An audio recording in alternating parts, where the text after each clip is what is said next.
Olá, meu nome é Maria Vitória, sou estudante e estagiária de Psicologia da Universidade Federal de Catalão e no vídeo de hoje nós vamos conversar um pouquinho sobre saúde mental e trabalho. Eu vou começar essa conversa e depois a Deise e a Bárbara vão continuar. Para começar, a gente precisa falar o que é saúde mental, né? Entender o que é saúde mental e qual a relação dela com o trabalho.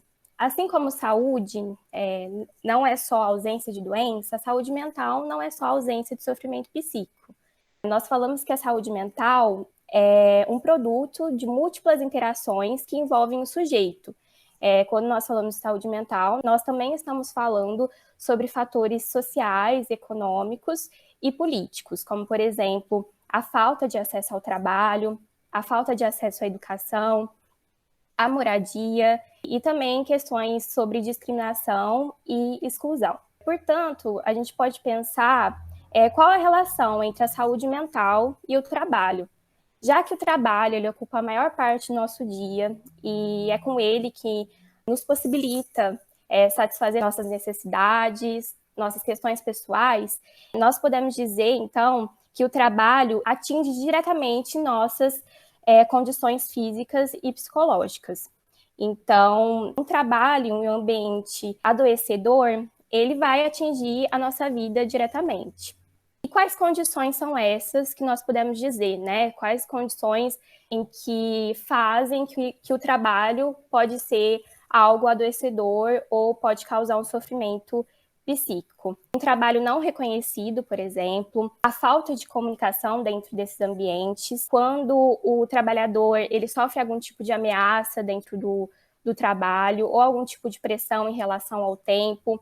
E todos esses fatores, eles podem se classificar como assédio moral. E como a gente pode definir o assédio moral? O assédio moral, ele é uma situação extrema de agressividade vivido no ambiente de trabalho, e ela é marcada por comportamentos que têm como objetivo prejudicar, destruir ou até mesmo anular uma pessoa ou um grupo de pessoas. Além disso, nós podemos também apresentar algumas manifestações que acontecem tanto fisicamente como psicologicamente.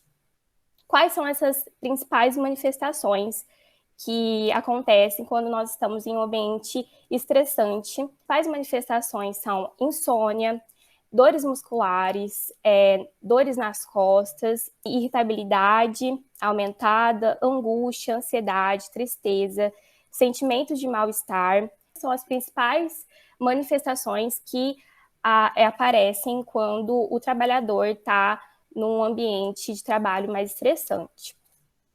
Ainda é difícil identificar essas manifestações como consequência do trabalho, principalmente para os trabalhadores, né? Os trabalhadores, muitas vezes, eles não conseguem identificar algumas coisas que acontecem no trabalho como de ordem psíquica ou que isso é consequência desse ambiente estressante. Também é difícil para os pesquisadores que estudam sobre trabalho e também para os profissionais de saúde. Então, é importante cada vez mais falar sobre trabalho, cada vez mais pesquisar sobre trabalho, e, principalmente, para os profissionais de saúde, perguntar aos trabalhadores como essas pessoas se sentem no ambiente de trabalho. É importante ter uma escuta e um olhar atento ao que esses trabalhadores têm a dizer, para provocar a eles uma tentativa de autoobservação, para que eles reflitam sobre qual é o ambiente de trabalho que ele está inserido, e também para ele prestar atenção no que ele está sentindo e se ele está sofrendo ou passando por alguma coisa que está o adoecendo.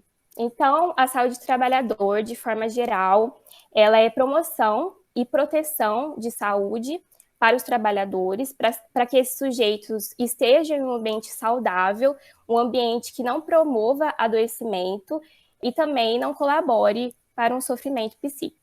E agora, para a gente aprofundar um pouquinho mais sobre a relação entre trabalho, saúde mental e pandemia, eu vou passar a palavra para a Deise. Bom, gente, eu sou a Deise, eu sou estudante também do curso de Psicologia da Universidade Federal de Catalão, do último ano, né? E assim como a Maria Vitória falou, Eu vou falar sobre a parte do trabalho na pandemia, né? No caso, ela conversou falando que a gente passa muito tempo no trabalho, a nossa vida diária, né? Cotidiana. Tem muita gente que passa no mínimo um terço, né, do dia no ambiente de trabalho. E em março, né, por conta da pandemia, foi uma mudança brusca que aconteceu com o trabalhador, né?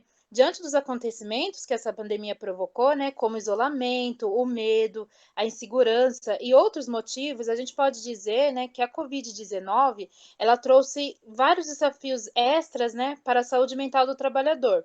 É isso porque a doença mental ela envolve interação tanto nas condições biológicas quanto sociais e econômicas, né? E nesse momento da pandemia, as condições sociais atuaram assim como um forte estressores que consequentemente provocaram episódios depressivos, né, ansiosos e outros distúrbios. Ou seja, né, no ambiente de trabalho, a gente cria laços de amizades, interações sociais cotidianas, né? Aí temos abraços, afetos, fofocas, brigas, risos, planos, né? Aquela sensação de pertencer àquele local, que é aquele local que a gente vai, né, diariamente, do dia já está acostumado. E a pandemia, né, em meio a esse medo da gente ser infectado por um vírus que era pouco conhecido pela população, e ela acabou, de certa forma, modificando o ambiente social do trabalhador, né? Pois aqui no Brasil, né, ela iniciou no começo de março, né, do ano passado, 2020, e a rotina do trabalhador ela foi quebrada assim bruscamente, né? A mudança repentina foram exigida a todos, né? E quais foram essas mudanças, né? O isolamento social assustador, aquele medo de pegar, né, uma doença que a gente não conhecia, não poder chegar próximo às pessoas que a gente tem, né, contato, nem sequer um aperto de mão, o máximo era aquelas pessoas que estavam no ambiente nosso familiar, as demissões, incertezas de manter o emprego, né? Teve muita gente que manteve o emprego mais no modo remoto, mas teve muita gente que também perdeu o emprego, perca de amigos, de colegas e familiares do trabalho, né? Que perderam suas vidas por conta da Covid-19. Crianças em casa, sem escola, né? Aquela dúvida das mães, dos pais, quem ficará com as crianças se eu manter o trabalho. As brigas políticas entre os amigos e familiares também ficou cada vez mais evidente. E sem contar com as necessidades financeiras, né? E o convívio social que acabou ocasionando a volta das pessoas na rua e no trabalho, né? A diminuição do isolamento, o aumento de infectados e mortes, a sensação da imunidade, fake news, trabalho remoto acabou modificando. Então, tem que se flexibilizar, né? No caso nosso, né, o trabalho remoto, a dificuldade de se adequar ao novo conceito de trabalho. Ele já existia, o trabalho remoto, mas assim, era numa pesquisa que eu vi, a maior dificuldade, a pesquisa ela foi realizada pela Universidade Federal do Paraná, com os trabalhadores que modificaram, né, os seus trabalhos por conta da pandemia para trabalhar remotamente, né? Aí a maior dificuldade apontada pelos entrevistados foi a falta de contato com os colegas do trabalho. E isso gera muito, né? Gera muita frustração para o trabalhador, né? Veio também o número de interrupções do trabalho, interrupções na parte familiar, a questão de você conseguir separar a vida familiar com a vida profissional. Todas essas mudanças, né, que eu falei agora, né, mudanças repentinas, a gente pode mostrar que fica evidente que a saúde do trabalhador, ela ficou afetada, né? E se eu jogar essa pergunta para vocês, né? Se vocês acham realmente que a saúde do trabalhador ficou afetada, né? Se a sua resposta for sim, e a gente pode ter uma outra pergunta, né? De como seria obter esse apoio, uma ajuda psicológica, né?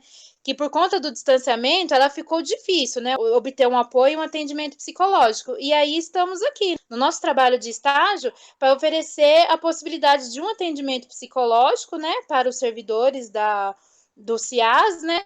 E esse atendimento, né, por conta da pandemia, será oferecido à distância, no trabalho remoto. A Bárbara vai conversar mais a respeito sobre isso, para vocês entenderem melhor como será o nosso atendimento nesse campo de estágio. Olá, pessoal. Meu nome é Bárbara e eu também faço parte do estágio do curso de psicologia. E hoje eu vou falar um pouco de como é o serviço que o CIAS oferece dentro da UFCAT. O CIAS, ele é o quê? É um órgão de saúde integrado de atenção aos servidores federais. E o que é isso? Ele promove a prevenção, a saúde do servidor que está dentro da faculdade hoje. A gente na faculdade conta com uma psicóloga e com uma psiquiatra. A psicóloga é a Poliane e ela é formada aqui com a gente também pelo curso de psicologia. E a médica psiquiatra é a Maria Anita e ela trabalha como perita na faculdade. Esses serviços são oferecidos para todos os servidores da faculdade. O serviço que a Poliane oferece, ele não é um serviço oferecido individualmente. Ele é basicamente oferecido em grupos, né?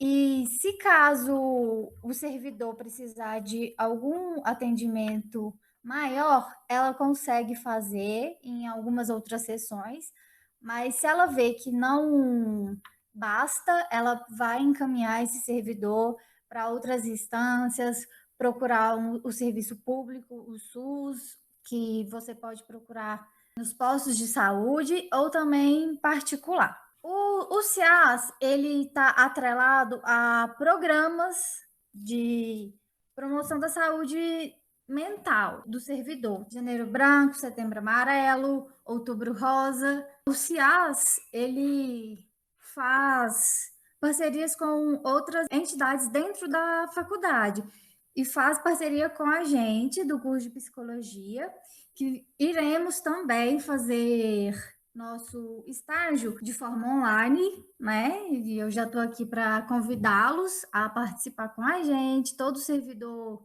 federal da faculdade que está assistindo a gente. Se você se sentir confortável para conversar com a gente, participar do nosso projeto, esse vídeo é para te chamar, para ficar um pouquinho mais com a gente. Está disponibilizado na legenda do vídeo e qualquer outra informação, dúvida e pergunta também será disponibilizado um contato para vocês terem como conversar com a gente. Espero que vocês tenham gostado. Continue acompanhando nossas postagens no Instagram e os vídeos no YouTube. Até mais!